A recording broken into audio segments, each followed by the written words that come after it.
ঢালিউডের জনপ্রিয় অভিনেত্রী পরিমণি হঠাৎই শ্বাসকষ্ট নিয়ে হাসপাতালে ভর্তি হয়েছেন। একই সঙ্গে জ্বর নিয়ে ভর্তি রয়েছে তার সন্তানও, এমনটাই জানিয়েছেন নায়িকার ঘনিষ্ঠজন।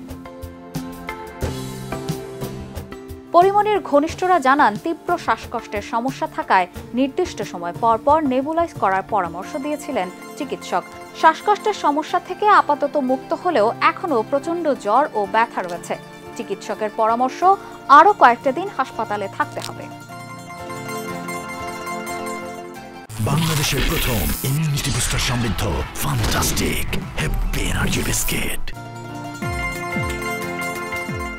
শরীর স্বাস্থ্য নিয়ে এই লড়াইয়ের কথা ফেসবুক পোস্টের মাধ্যমে জানিয়েছেন পরিমণি। তিনি লিখেছেন, এই শহরের একটি বেসরকারি হাসপাতালের আত্মকাহিনী।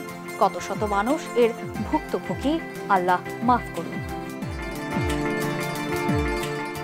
এর আগে গত 10 আগস্ট ঢাকার একটি 5 তারকা হোটেলে কাছের মানুষদের নিয়ে ছেলের জন্মদিন পালন করেছিলেন পরিমণি।